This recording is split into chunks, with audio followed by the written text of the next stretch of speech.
$420. That is what went into the sinking funds this week, and every single dollar of it was intentional, allocated, and placed into a physical envelope with a specific purpose attached to it before any of it had the chance to disappear into the kind of vague everyday spending that consumes money without leaving any trace of where it actually went. Welcome to May Week 2, cash stuffing and the full sinking funds reset that happens every 2 weeks in this system to keep the allocations accurate, the envelopes honest, and the progress visible in a way that a banking app dashboard simply cannot replicate, no matter how well designed it is. If you are new to sinking funds, the concept is straightforward, and the impact on financial stress is immediate once the system is properly set up and running consistently. A sinking fund is a dedicated savings allocation for a known future expense, not an emergency, not something unexpected, something you already know is coming, already know will cost money, and have historically allowed to arrive as a crisis, because no money was set aside in advance to cover it without disrupting everything else in the monthly budget. Car maintenance is a sinking fund. Annual insurance premiums are a sinking fund. Holiday gifts are a sinking fund. Back-to-school expenses are a sinking fund. Medical co-pays and dental visits are a sinking fund. Every one of these expenses arrives on a predictable schedule, and yet most households treat every single one of them as a surprise that requires either borrowing,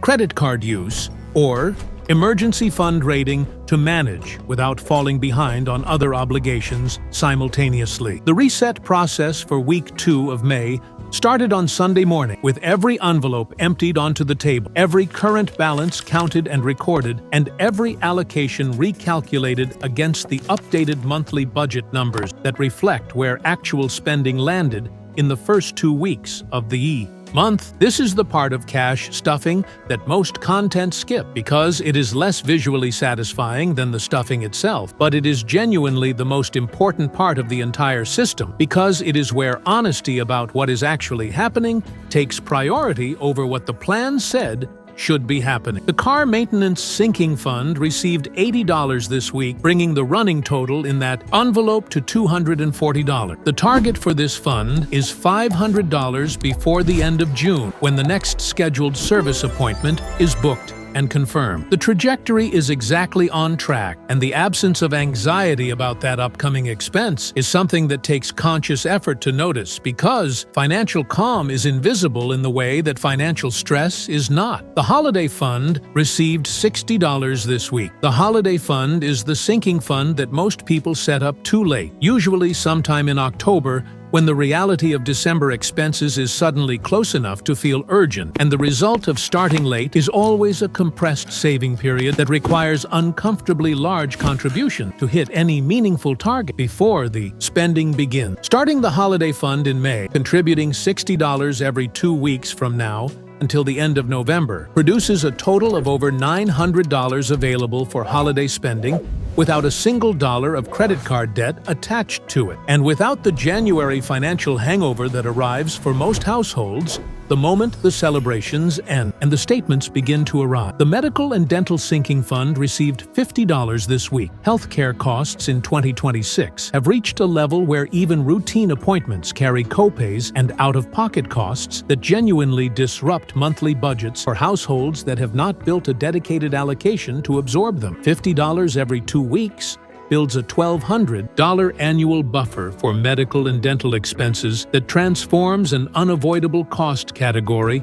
from a budget disruptor into a planned and fully funded line item that requires no scrambling, no credit, and no guilt when the appointment happens and the bill arrives. The Home Maintenance Sinking Fund received $70. Home maintenance is the expense category that financial advisors consistently recommend budgeting 1 to 2% of the home's value for annually, and that homeowners consistently underfund until something breaks and the repair cost arrives as a genuine crisis rather than a planned and covered expense. The Personal Development Fund received $40 this week. This is the fund that covers professional courses, books, software subscriptions that contribute to skill development and any other investment in growth that falls outside the normal monthly budget category. Keeping this fund active and consistently funded reflects a specific value decision that learning and development deserve a dedicated financial allocation, rather than being funded only when something is left over at the end of the month after everything else has been covered. The travel fund received $60. Travel in 2026 is expensive in a way that makes the difference between a funded travel sinking fund and an unfunded one feel dramatic at the moment of booking. Having money already accumulated and waiting in a physical envelope when a travel opportunity presents itself changes the decision from a stressful financial calculation into a straightforward and joyful yes. The Clothing and Personal Care Fund received $40. The Emergency Fund received $70, bringing the running total in that envelope to $415 after 4 months of consistent contributions that have not been interrupted or raided for non-emergency purposes, even once since the system was properly established at the beginning this year. Total stuffed across all sinking funds in week 2 of May comes to $420. Every envelope is labeled, every balance is counted, every allocation reflects a decision made in advance rather than a reaction made under financial pressure. That is what the reset looks like. That is what $420 of intentional money actually means when it is working inside a system designed to make the future less expensive than it.